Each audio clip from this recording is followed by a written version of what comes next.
बहुत बहुत स्वागत है आप सभी का। नमस्कार। आज की फाइट का वक्त हुआ है। मैं रविंद्र सिंह आपके साथ और आज का मुद्दा कांग्रेस की लिस्ट, कौन सा ट्विस्ट। दरअसल उपचुनाव की 7 सीटों पर, राजस्थान में 7 सीटों पर उम्मीदवारों की लिस्ट को लेकर कांग्रेस की देरी से सियासत गर्मा गई, क्योंकि बीजेपी 6 उम्मीदवार पहले ही घोषित कर चुकी है, एक अभी बाकी है। 25 अक्टूबर को नामांकन का आखिरी दिन है, 13 नवंबर को वोटिंग होनी है। ऐसे में कांग्रेस की लिस्ट पर सबकी निगाहें जमी हैं। आखिर कांग्रेस की लिस्ट में देरी क्यों हो रही है? सियासी गलियारों में चर्चा गर्म है, लेकिन अभी तक लिस्ट को लेकर अटकलें तेज हैं। खबर है कि कांग्रेस की लिस्ट आज आ जा सकती, कभी भी आ सकती है। कांग्रेस सभी 7 सीटों पर एक साथ उम्मीदवारों के नाम के ऐलान को लेकर रणनीति बना रही है, ताकि बगावत के खतरे को कम किया जा सके। बीजेपी ने कांग्रेस की लिस्ट में देरी होने पर तंज कसा है। गृह राज्य मंत्री जवाहर सिंह बेढ़म ने कहा कि हो सकता है कांग्रेस किसी को चुनाव लड़ाए या ना लड़ाए। आज चर्चा इसी बात को लेकर होगी, कांग्रेस की लिस्ट में देरी क्यों है और बीजेपी की एक उम्मीदवार की अभी जो लिस्ट आनी है, जो नाम आना है, वो कब तक आएगा। पहले एक रिपोर्ट है। मुझे पूरी उम्मीद है कि आज या कल या दोपहर तक, कल शाम तक, परसों तक पार्टी आदेश करेगी। उपचुनाव का वार, कांग्रेस की लिस्ट का इंतजार।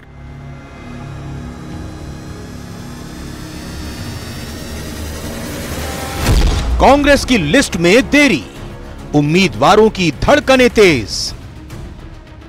मुझे पूरी उम्मीद है कि आज या कल या दोपहर तक, कल शाम तक, परसों तक पार्टी आदेश करेगी और मैं कांग्रेस पार्टी का अधिकृत उम्मीदवार होऊंगा।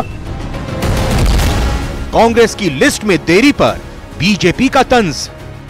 कभी कहते हैं हम समझौते करेंगे, कभी कहते हैं हम समझौते नहीं करेंगे। वो उनका अंदरूनी मामला है, वो जाने, उनका काम जाने।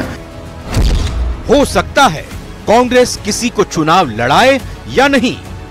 कांग्रेस का खुद का मामला है, वो कब टिकट तय करेगी, नहीं भी करेगी। हो सकता है किसी को लड़ाए, नहीं लड़ाए। कांग्रेस की लिस्ट में कहां फंसा पेच?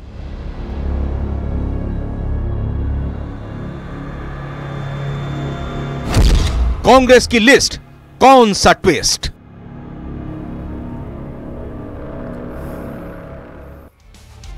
चर्चा की शुरुआत करते हैं। खास मेहमान जुड़ चुके हैं, परिचय के कराते हैं। बाल मुकुंदाचार्य बीजेपी के विधायक हैं। बाल मुकुंदाचार्य जी, बहुत बहुत स्वागत है आपका। रामकेश मीणा जी कांग्रेस के विधायक हैं, उपनेता प्रतिपक्ष विधानसभा में। रामकेश जी, आपका बहुत बहुत स्वागत। एसपी मित्तल साहब, वरिष्ठ पत्रकार, बहुत बहुत धन्यवाद और स्वागत सर आपका। और राजीव जैन जी, राजनीतिक विश्लेषक, सर वेलकम। रामकेश मीणा जी, ये तो हम जानते हैं कि आपको पता है 13 नवंबर को राजस्थान की 7 विधानसभा सीटों पर उपचुनाव होने हैं। क्या कांग्रेस ये जानती है कि 25 अक्टूबर 2024 नामांकन की आखिरी तारीख है? हाँ, बिल्कुल जानती है सर। तो हाँ जी रविंद्र जी। हाँ जी, उम्मीदवार भी खड़े करने होंगे। कांग्रेस लड़ना चाहती है, वॉकओवर देना चाहती है बीजेपी को? बिल्कुल कांग्रेस बहुत अच्छी तरह जानती है और 25 तारीख का जो आखिरी दिन है नॉमिनेशन का, नॉमिनेशन करने के लिए जो भी हमारे पार्टी के जो उम्मीदवार जो तय होने हैं वो पार्टी लगभग तय कर चुकी है। कोऑर्डिनेशन कमेटी की यहाँ बैठक हुई और लगभग नाम यहाँ से तय करके हाईकमान के पास है। कभी भी किसी भी क्षण कांग्रेस की लिस्ट आ सकती है और समय पर वो लोग अपना नॉमिनेशन दाखिल करेंगे। और बहुत रणनीति के तहत कांग्रेस बहुत सावधानी से आगे बढ़ रही है और इसी के साथ मैं ये कह सकता हूं कि 7 जो उपचुनाव है वो 7 उपचुनाव में कांग्रेस भारी बहुमत से जीतने का प्रयास करेगी और उसी रणनीति को लेकर के हम लोग सब लोग आगे बढ़ रहे हैं और समय पर, सही समय पर हमारे जो उम्मीदवार है उनकी घोषणा हो जाएगी और समय पर नॉमिनेशन होगा। रणनीति मैं पूछूंगा नहीं आपसे, पूछूंगा तो आप बताएंगे नहीं, लेकिन आपको यह नहीं लगता कि देरी कहीं ना कहीं एक तरह से नुकसान पहुंचाती हुई दिखाई दे रही है? कोई देरी का ऐसा है रविंद्र जी, देरी नहीं है। हाँ, लगभग तय हो चुका है सारा काम, लेकिन क्योंकि उम्मीदवार बहुत है और एक से एक बढ़कर के, एक से एक बड़ा उम्मीदवार, मजबूत उम्मीदवार पार्टी के पास है, उनमें से चयन करना है और वो चयन हाईकमान के लेवल पे होगा। उसके लिए पूरी तरीके से तैयारी कर ली गई है और यहाँ भी फील्ड में भी उसकी तैयारी है और जल्दी आपको ये खबर मिलेगी और उम्मीदवार समय पर उसमें नॉमिनेशन दाखिल करके और कांग्रेस पार्टी बहुत मजबूती से चुनाव लड़ेगी। अब आप ही बात कह रहे हैं रामकेश मीणा जी कि बहुत उम्मीदवार हैं, दावेदार हैं पार्टी के पास। अब अगर ये दावेदार जब निराश होंगे, जब उनको टिकट नहीं मिलेगा, मैं एक उदाहरण देता हूं, आपको ही पता चला होगा, दौसा में डीसी बैरवा साहब, कल पता चला उनको फोन आया कि भाई आपका टिकट कंफर्म है। डीजे भी बज गया, पटाखे भी फूट गए, मिठाइयां भी वहां पर खिलाई खाने जाने लगी। अब जब उनको पता चलेगा कि उनका टिकट नहीं हुआ है, हो सकता है हो जाए, तो क्या बीतेगी उन पर? और फिर वो तैयारी जो की है उन्होंने गाजे बाजे की, रविंद्र जी सुनिए, पता चले कि 24 तारीख को मिले आप कांग्रेस पार्टी अनुशासित पार्टी है और जिसको भी पार्टी उम्मीदवार बनाएगी कोई किसी तरह का कोई ऐतराज नहीं होगा। जो लोग अब तक रेस में है तो रेस में रहना, टिकट मांगना ये कार्यकर्ता का अधिकार है और उस अधिकार के तहत वो लोग अपनी अपनी उम्मीदवारी जता रहे हैं। लेकिन हाईकमान जो भी निर्णय करेगा वो निर्णय निश्चित रूप से सब लोगों को मान्य होगा और कांग्रेस एकजुट होकर के ये चुनाव लड़ेगी और 7 उपचुनाव जीतेगी। अच्छा, एक चीज और क्लैरिटी दे दीजिए मेरे को, एक चीज और क्लैरिटी दे दीजिए, क्योंकि बीजेपी ने भी ये सवाल किया। बीजेपी ने किया इसलिए मैं सवाल नहीं कर रहा हूं क्योंकि इससे पहले भी ये डिबेट में आपकी पार्टी से नेता आए, पहले कहा गया कि भाई हम गठबंधन को लेकर आला कमान पर फैसला छोड़ चुके हैं। फिर गोविंद सिंह डोटासरा जी का एक दिन बयान आया कि हमारी तरफ से तो ना है गठबंधन को लेकर। दूसरी तरफ आरएलपी के भी बैठे हुए थे प्रवक्ता, उन्होंने कहा कि हम तो चाहते हैं हो जाए गठबंधन। वहीं दूसरे आपकी पार्टी के प्रवक्ता ने कहा कि रविंद्र जी आपने कल कोऑर्डिनेशन गठबंधन वाली दुविधा है या गठबंधन खारिज कर दिया? सातों के बाद में माने कि कांग्रेस के उम्मीदवार खड़े हो रहे हैं, आरएलपी से कोई गठबंधन नहीं होगा या बिल्कुल 7 सीटों पर स्टेट लेवल पे ये निर्णय कर लिया गया है। अगर हाईकमान ही कोई आदेश अगर देगा तो वो बात अलग है, बाकी स्टेट लेवल पे कोई समझौता नहीं है। कांग्रेस पार्टी अकेले चुनाव लड़ने की तैयारी कर चुकी है, कोई समझौता नहीं है। ये बार बार ये क्यों भ्रम की स्थिति फैलाई जा रही है? जब हमारे जो अध्यक्ष हैं और अध्यक्ष जी ने प्रेस के सामने ये सब चीजें खुलासा कर, अध्यक्ष ने ही पहले कहा था कि ये आलाकमान तय करेगा कि गठबंधन होगा कि नहीं होगा। आपके प्रदेश अध्यक्ष ने ये भ्रम फैलाया कि हमारी तरफ से गठबंधन को ना है, अगर आदेश आएगा तो मैं भी ये होगा। रविंद्र जी ये बात मैं भी कह रहा हूं, अध्यक्ष जी ने भी कहा है आलाकमान अपने स्तर पर अगर कोई आदेश देगा तो वो तो आदेश सर्वमान्य है, उसको तो मानना पड़ेगा। लेकिन स्टेट लेवल पे यहां कोई समझौता नहीं है, कोई वार्ता नहीं है।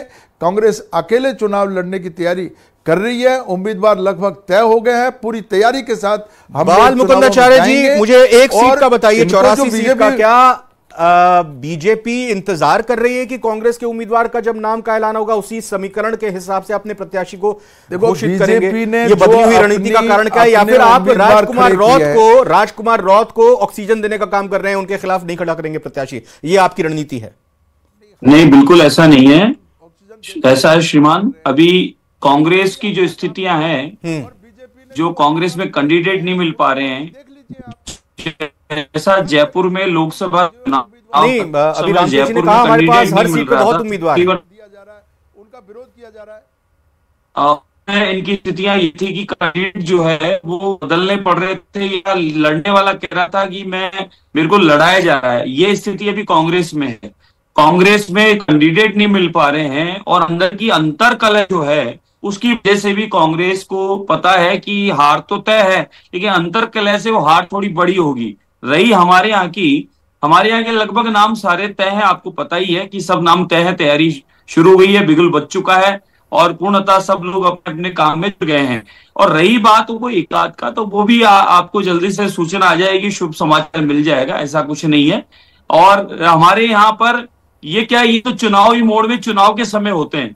हम लोग तो क्या है कि भाजपा वाले एक स्वभाव है कि भाजपा का कार्यकर्ता हमेशा जिस प्रकार से फौजी हमेशा बॉर्डर पे तैयार रहता है, अपनी देश की सीमाओं की सुरक्षा के लिए, तो भारतीय जनता पार्टी का प्रत्येक कार्यकर्ता हरदम अपने पार्टी के लिए और अपने लोगों के लिए सदैव तैयार खड़ा रहता है। तो इसमें पार्टी का किसी को भी ये जिम्मा मिले तो और वो जिम्मेदारी पूर्णतः निभाता है। ये वैसे बीजेपी के लिए खोने का तो कुछ है नहीं, आपकी गिनती तो एक से शुरू होगी, क्योंकि 7 में से एक ही सीट पर रहे हैं आपके मरहूम विधायक। इस बार श्रीमान आप 7 सीट पर आपको हम लड्डू खिलाएंगे, 7 सीट पर विजय होगी। और जो ऐतिहासिक विजय अभी हरियाणा में हुई, आप कब खिलाएंगे नहीं खिलाएंगे, किसको खिलाएंगे, लेकिन दौसा में तो प्रत्याशी घोषित नहीं हुआ उनका। डीसी बैरवा साहब ने तो आतिशबाजी कर ली, डीजे बजा लिया, लड्डू भी खिला दिए। तब अब वो इनके पास कैंडिडेट नहीं है, करें क्या? कैंडिडेट की समस्या है इनके पास भारी, और ये लोग खुद अभी उस बात को चिंतित हैं। इनको पता है इस बात का कि भाई हार निश्चित है, और वो हार बड़ी हो जाए तो उस बड़ी हार को रोकने के लिए बस थोड़ा बहुत प्रयास किया जा रहा है। बाकी स्थितियां आपको पता है, आदरणीय हमारे मुख्यमंत्री महोदय भजनलाल शर्मा साहब 8-9 महीने का जो कार्यकाल रहा, उसमें अनगिनत कितनी सारी योजनाओं के द्वारा लोगों को लाभ पहुंचाया, नौकरियों के द्वारा लाभ पहुंचाया जा रहा है। और डबल इंजन की सरकार जिसको लेकर ये बड़े चिंतित रहते थे, डबल इंजन की सरकार के माध्यम से ही इतना ऐतिहासिक काम हो रहा है। और अभी देखिए आप, अरबों का इन्वेस्टमेंट हमारे राजस्थान में आ रहा है, अग्रणी विकसित होने जा रहा है, हर वर्ग हर क्षेत्र में काम हो रहा है। और आदरणीय मुख्यमंत्री महोदय ने जो संकल्प लिया किसानों के लिए कि दिन में किसान खेती करेगा, हम लोग इसी कार्यकाल में पूरा करेंगे।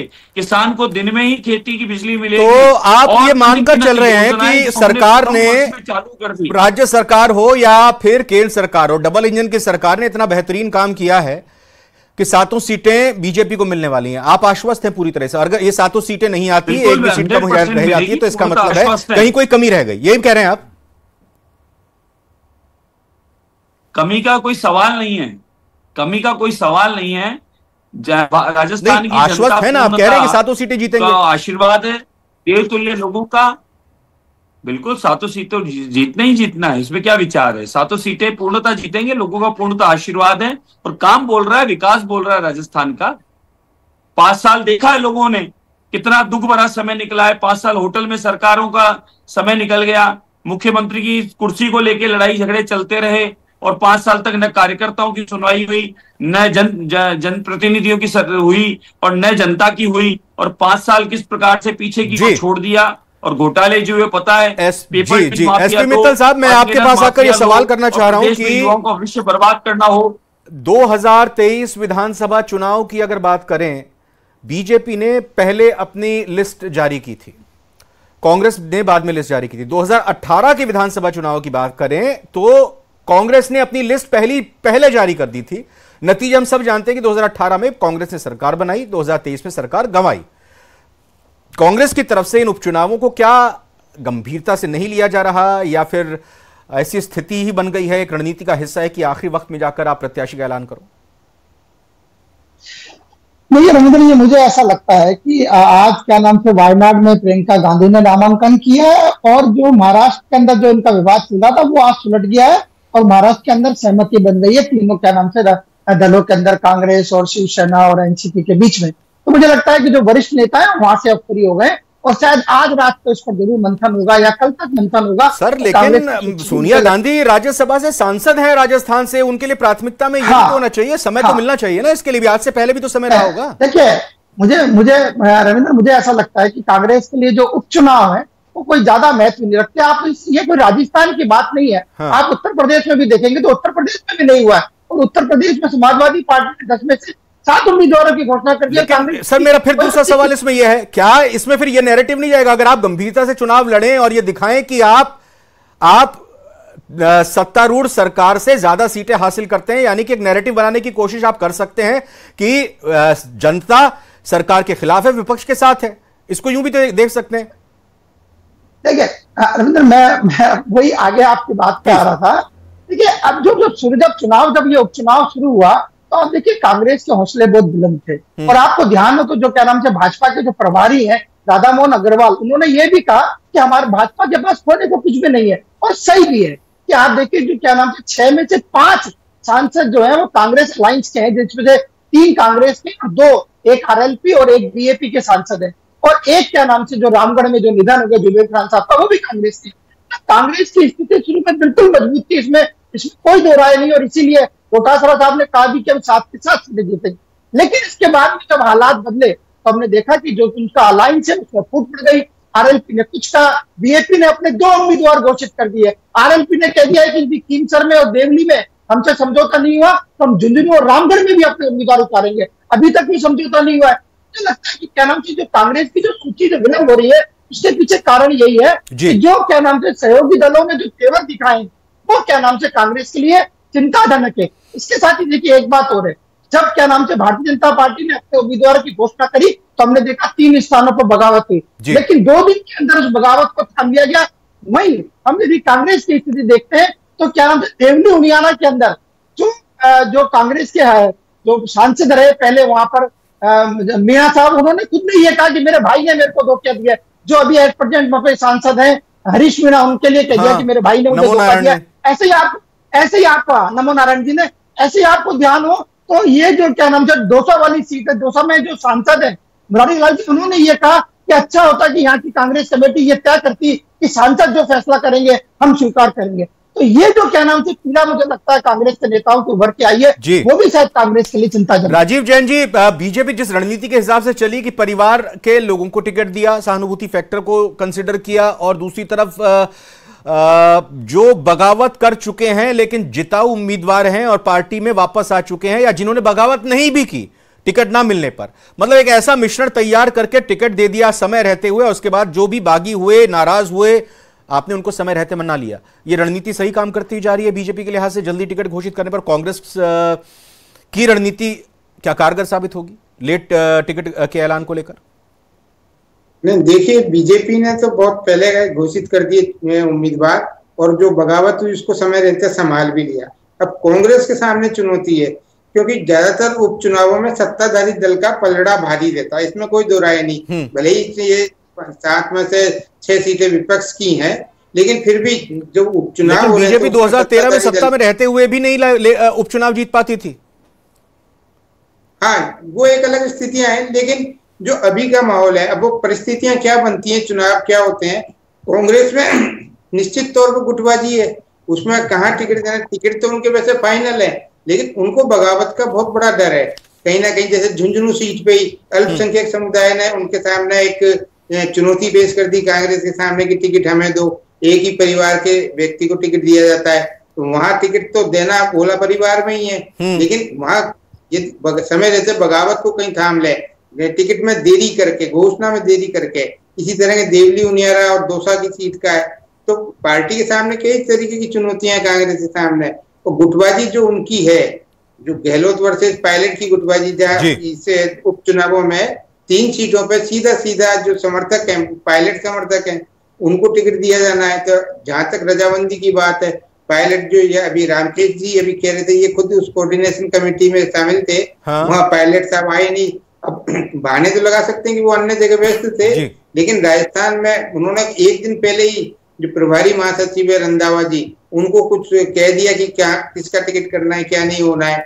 तो वो कहीं ना कहीं सब चीजें तय हैं, लेकिन कांग्रेस को अभी मौजूदा समय में तो बगावत का डर लग ही रहा है, इसीलिए जो उम्मीदवारों की घोषणा है उसमें देरी हो रही है। रामकेश मीणा जी, चाहे लोकसभा चुनाव हो, विधानसभा चुनाव होते हैं, मध्यावधि चुनाव हो, उपचुनाव हो, किसी ना किसी चेहरे किसी ना किसी मुद्दे पर लड़े जाते हैं। इन चुनावों में जैसे अपने विधानसभा चुनाव मुख्यमंत्री अशोक गहलोत की सरकार के कार्यकाल पर, उनके कामकाज पर लड़ा था, ये उपचुनाव क्या गोविंद सिंह डोटासरा और टीकाराम जूली की जोड़ी के नाम रहेगा, उनके चेहरे पर रहेगा?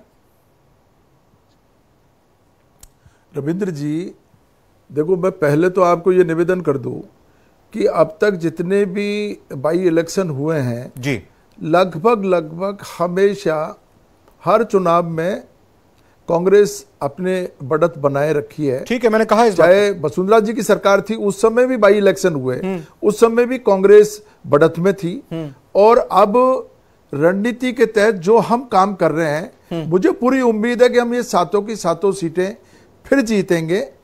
मैं आपको इसके लिए आप कह रहे हैं कि आप क्या आधार, मेरा सबसे बड़ा हमारा कांग्रेस पार्टी का आधार रहेगा कि 10 महीने का ये जो सरकार का कार्यकाल है, भजनलाल सरकार 10 महीने से इस राजस्थान प्रदेश में कोई भी एक भी काम जो है जनता के हित का नहीं बता सकती। वो पिछली सरकार के कामों को, पिछली सरकार की योजनाओं को रोक करके और जनता को बिल्कुल बेसहारा छोड़ दिया गया है।